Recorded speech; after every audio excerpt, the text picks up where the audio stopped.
Well, Samuel, thank you so much for taking some time today to chat with me, especially since I'm West Coast time right now and you're in the UK. I appreciate you making time to talk about your new film, Lady. It's a pleasure. Yeah. So, Lady will be screening at the Seattle International Film Festival, which is super cool. And I guess I wanted to know, have you ever been to Seattle before? I have. Oh, About nice.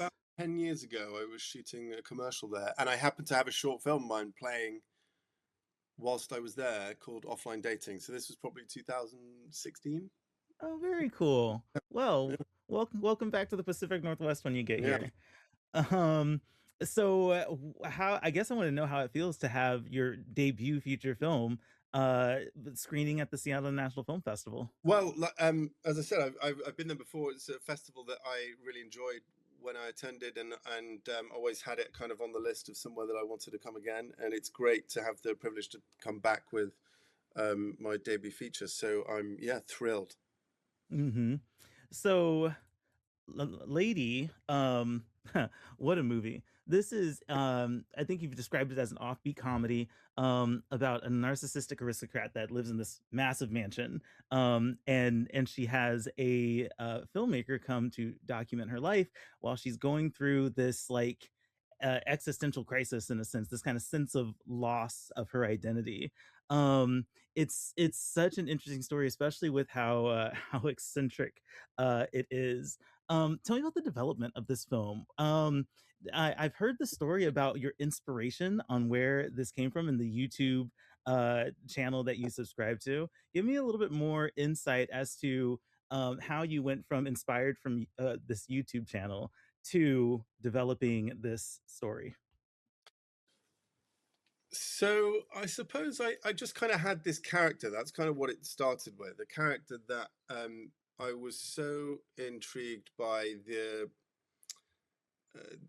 sort of gap between how she is projecting, um, how she wants the world to see her, and then the vulnerability behind that. And that gap was so big, and I thought there's a lot of comedy to mine in there.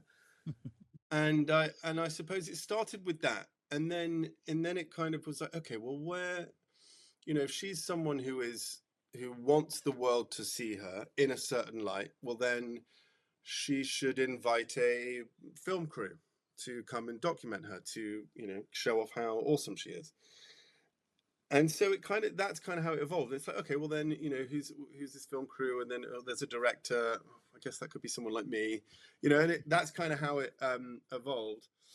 And I just kind of felt like her central crisis was something that could be explored in quite a cinematic way, with this sort of heightened device of her losing her visibility. Mm, And mhm. something that kind of metaphorically was interesting about something that people go through, of like wanting the world to see them but feeling invisible, and that felt like a really juicy thing to explore. And then also just coming at it from the filmmaker's perspective, where you're someone who essentially is kind of invisible, like you're behind the camera, you don't want anyone to see you, yet you want everyone to see everything you make. So there was a weird sort of irony in that I was kind of exploring in my own sort of grubby need for validation. So I think it worked on a number of levels for me, and that's what sort of gave me the drive to see it through. I did want to ask about that because obviously the film is about Lady Isabella, who's the main character. But interestingly enough, the filmmaker is named Sam. Was that intentional? Yes. Okay. Well, I Cool. mean, I was so curious. his name's Samuel Abrahams in it, which is, Oh, is it? Oh, I yeah, missed that. Okay. yeah. It's right at the beginning. Yeah, she says, she sort of, yeah, it is, yeah, and it was definitely a decision that I didn't make too lightly, but Mm, mm. it was a good way of, it was a good sort of way in to the story, and it just kind of felt like, why not? Why not? That's so true. Why not? Especially, Yeah, I why think not? this is something that I might come back to throughout this conversation is this like self-awareness that you have here and this kind of like self-exploration that you're doing through these characters. Mm. Um, uh, One of the other things, I guess maybe this is in the realm of self-awareness or speaking into existence or something, because I the number of times Netflix was mentioned in this movie was really interesting. Was that an aspiration of yours to get with Netflix, or was that just the Mm, thing that everyone knows? yeah, it was. Look, the truth is, it's a very quick read, isn't it? There was no other Mhm. word really that was just that everyone would kind of get. It's Right. like, it's just a few letters, it's one word, and everyone kind of knows what you're getting at. Mm, Um, I mean, yeah. So it was that we tried a number of other things, and it was just the mm, most efficient, quick read. mhm. Well, you do have distribution now in the UK, right? I believe it comes out in Yeah. July. Nice, very August cool. 14th now. August August 14th. 14th. Okay, Mhm. very cool. People have something to look forward to in the summer, at least in the UK. Very. But we get to see it here in Seattle, which is Yeah. awesome. Um, let's talk about working with this cast. As I mentioned, this is such an eccentric production, and Sean Clifford plays Lady Isabella in this like just zany role, which is so fun to watch. And to watch develop over the course of the movie, her character. Talk to me about getting that kind of performance out of Sean and the work that you guys did to make this character. Well, I mean, firstly, in terms of getting that performance out of Sean's incredibly talented and with amazing instincts and like insight into a kind of vulnerable character like this. She just kind of got it. So I think I'd say a certain amount of it's on the page in the writing, and then it's finding the right, not only the kind of right talent to exploit that material and bring it to life, but also someone who just like instinctively understands the tone, almost on a level that's sort of better than I could. Because even though I wrote it with my partner Miranda, I think we would hear. I mean, even Miranda and I would probably hear the words differently. But then when you bring someone like Sean, Laurie, Juliet, Alyssa, any of the talented actors that we work with, when you bring those people on board, um, there's a kind of magic that happens, and I suppose part of, I mean, I get a real kick out of it because I'm getting to kind of play with these very talented people and bring out the best work in them, and just kind of setting up an environment to sort of allow them to explore these characters, not sort of restrict them too much.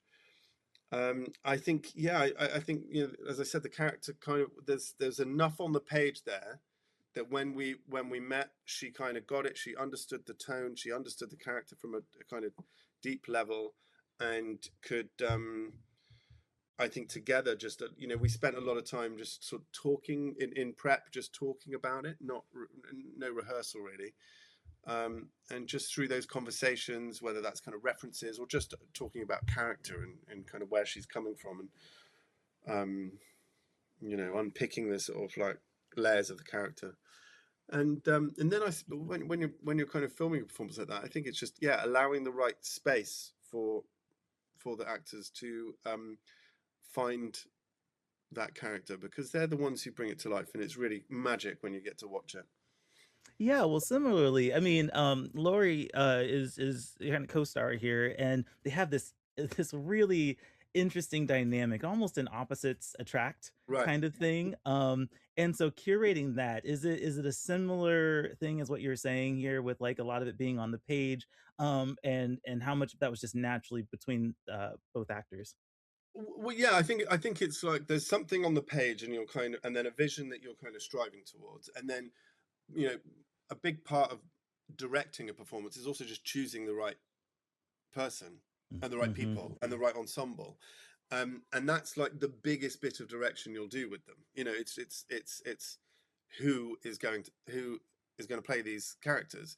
And um, Laurie and Sean had worked together before. There was a kind of history that, like, there was a no, well, I said, where's the chemistry? I mean, they just kind of knew each other, and they just had a vibe, right? Mm-hmm. And that meant there was a kind of trust, and that is a great thing to have, especially for a small movie where there isn't maybe the time to sort of build that trust in pre-production. So it was pretty much like, day one, we're all there.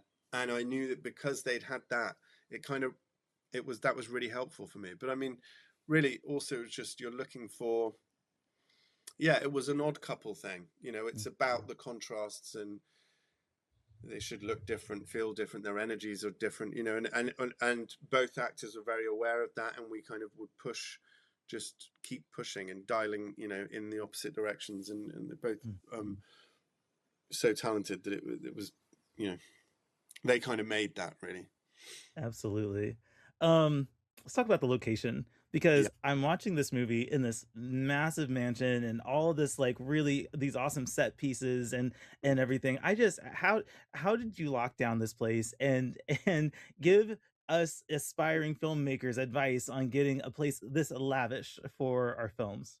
Well, I think first off, I mean, the first bit of advice I think is just like getting a story, a character, and a location that all feel like it's one thing. Mhm. So Mhm. from the very, it's probably a bit cliche, but basically it goes back to the script, which is that this character needed that house. Like, I think it kind of worked in that house.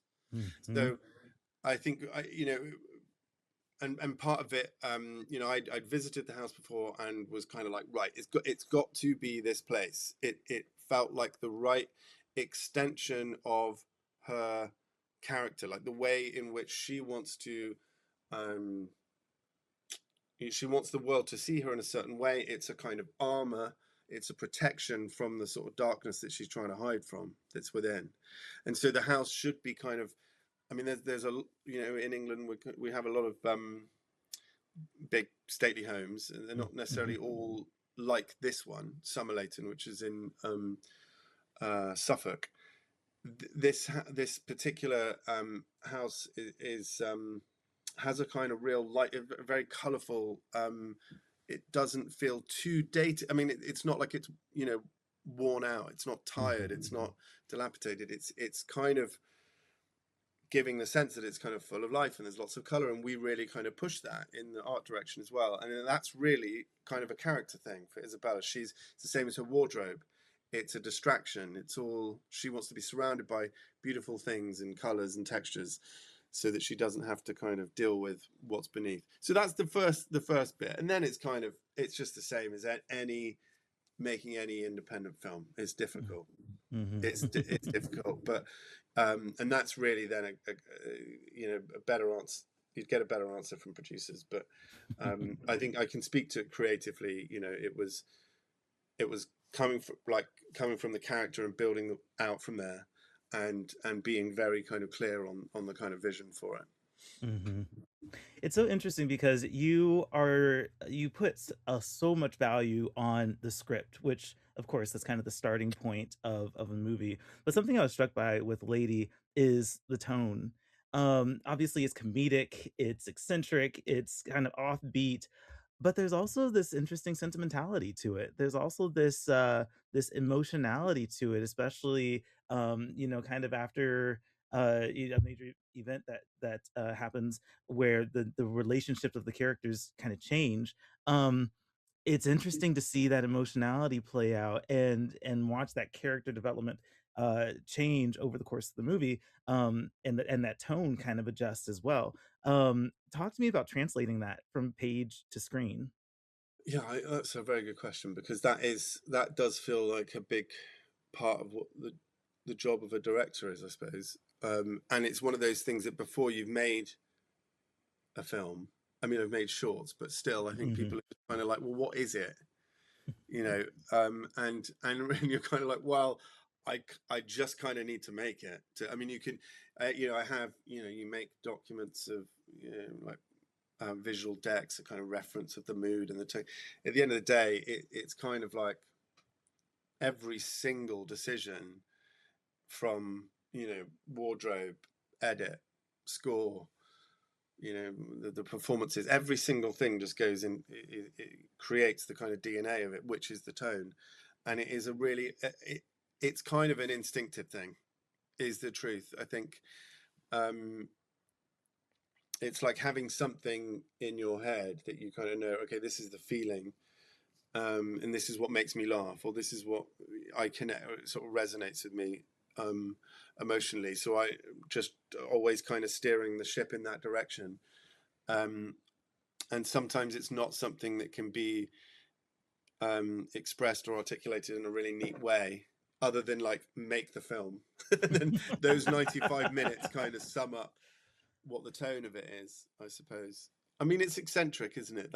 That's what people. Someone said to me at another festival. They said, "Or sum it up in a word," and I was like, "Sum the tone up in a word." I was so flustered.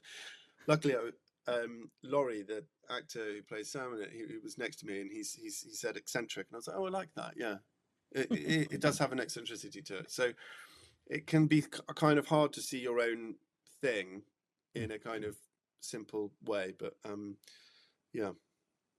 Yeah, well, I think that it's really awesome in that 95 minutes that you're able to balance that kind of frenetic energy with that sentimentality, and really take us on this journey of these characters discovering themselves, but us also kind of being along that discovery process with them, and discovering the relationship with each other. It's a really cool thing to experience. Um, I I had wondered. I'm going to bring this to a close here in a minute, but there's a point in the movie where the camera, which is supposed to be focusing on Isabella, Lady Isabella, begins to focus on Sam, and this again kind of comes back to that self awareness thing that I was saying I'd come back to. Um, I guess something that I was thinking about is how much um, did you learn about yourself Mm. in the production of this? Maybe the scenario that came to mind is, I guess I'd wondered, has anyone pitched you making a mockumentary about you making this mockumentary? And uh and if so, what would we learn about you, or what did you learn about you? What would you learn about yourself in that process? Oh wait, wait? First off, do you mean Sorry, what did I learn? I Yeah, jumbled the question, but like yeah. essentially, I want to know, first of all, if you would make a mockumentary about you making this mockumentary, and then secondly, what you learned about yourself in the process of making this film. I suppose I wouldn't do the first thing because I've just lived that. You know what I Yes. mean? Like that is But I essentially what wanna see it. I wanna see you seeing you. I. Yeah, I mean, for me, that is the experience, I guess, of making the film. Yeah. But it, and what did I maybe learn from that on a personal level? Mhm, I think that most of that probably comes more in again in the writing, because that's the way you're making the big decision. mm, mhm. Okay, yeah, let's call him Sam Abrahams. Let's do that. You know, that's the big that's the risky bit. You know, then when you're actually on set shooting it, you've already made all those decisions, you know, and you're just having to stick to your guns Mhm, and um and sort of encourage. I mean, I had a lot of fun with Laurie. Like he really would crack mhm, me up. He would be watching. He was watching me. You know what I mean? He was mhm. watching, and he'd pick up on something, and then a couple of days later, if there was a little space for him to improvise something, I'd see he'd like call back to something I had said or done, and that was a lot of fun. And you just have to be able to laugh at yourself. That was it, really. That was the kind of key to it. That's very cool. Last question. I think, as this comes to Seattle, you'll be playing in Seattle, you'll be here. When audiences go into this movie, what is one thing you want them to really notice and pay attention to, as they watch this movie? Oh, I've never thought about that. Uh, One thing I want them to. I mean, I look. The truth is, I just really want. I want people to go, and I want people to enjoy themselves. I think like it's. I know. Yeah, there is an emotional. Um, it's an emotional experience too, but I think it's also fun, and that was definitely. And it didn't set. I did set out to make something that was fun, eccentric, and had a real heart to it. So I think it's just you know get a glass of wine and what and Yes. enjoy the movie. Get some popcorn. I love it. I love it. Well, Samuel, congratulations on Thank this you. film, Lady. It really was a delightful experience, and I cannot wait for Seattle audiences to give this film a watch when it plays at the Seattle International Film Festival. So, Me thanks too. again, and I appreciate this conversation. I'll definitely be keeping up with your career and whatever you do Thank next. you. Okay.